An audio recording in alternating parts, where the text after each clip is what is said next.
ನಮಸ್ತೆ ಬಂಧುಗಳೇ, ನಮ್ಮ ಆರ್.ಕೆ ಟಿವಿಯ ಮತ್ತೊಂದು ವಿಡಿಯೋಗೆ ತಮಗೆಲ್ಲ ಆತ್ಮೀಯ ಸ್ವಾಗತ. ಬಂಧುಗಳೇ, ನಾನು ಈಗ ಭಟ್ಕಳ ತಾಲೂಕಿನ ಯಲ್ಲೋಡಿಕೌರ್ ಪಂಚಾಯತ್ ವ್ಯಾಪ್ತಿಯಲ್ಲಿ ಬರುವಂಥ ಇಲ್ಲಿ ಪಕ್ಕದಲ್ಲಿ ಜಟ್ಕನ ಮನೆ ಇದೆ. ನೀಟ್ಕೇರಿ ಜಟ್ಕ ಅಂತ ಕರೀತಾರೆ. ಈ ರಸ್ತೆ ಸರ್ಪಗಟ್ಟೆಯಿಂದ ಬೆಣಂದೂರು ಕಡೆ ಹೋಗುವಂಥ ರಸ್ತೆ. ಈ ರಸ್ತೆಯಲ್ಲಿ ರಾತ್ರಿ ವೇಳೆ ಅನೇಕ ಕಾಡು ಹಂದಿಗಳು ಓಡಾಡ್ತದೆ. ಇಲ್ಲಿ ನಾ ಹಿಂದೆ ಕೂಡ ಒಂದು ವಿಡಿಯೋ ಮಾಡಿದ್ದೆ. ರಾತ್ರಿ ವೇಳೆಯಲ್ಲಿ ಇಲ್ಲಿ ಕಾಡು ಹಂದಿಗಳು ತುಂಬ ಗುಂಪು ಗುಂಪಾಗಿ ಕಾಡು ಹಂದಿ ರಸ್ತೆಗೆ ಎಳೀತದೆ. ಹಾಗೆ ಕಾಡು ಪ್ರಾಣಿಗಳು ಓಡಾಡುವಂಥ ಸ್ಥಳ. ಹಾಗೆ ಹೆಬ್ಬಾವು ಕೂಡ ಇಲ್ಲಿ ಅನೇಕ ಬಾರಿ ಗಾಡಿಗೆ ಹೆಬ್ಬಾವು ಅಡ್ಡ ಬಂದಂಥ ಉದಾಹರಣೆ ಇದೆ. ರಾತ್ರಿ ಇಲ್ಲೊಂದು ಕಾರ್ ಅಪಘಾತ ಆಗಿದೆ.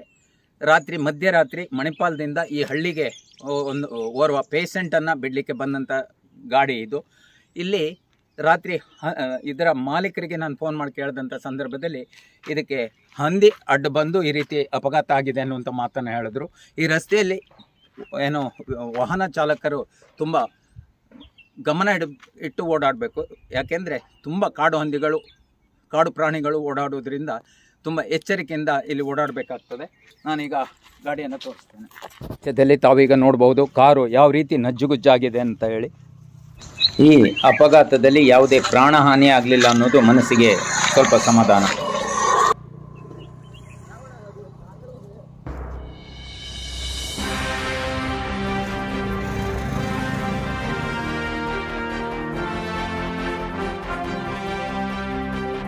ಸೇತುವೆಗೆ ಬಡಿದು ಕಾರು ಈ ರೀತಿ ಬಂದು ನಿಂತಿದೆ.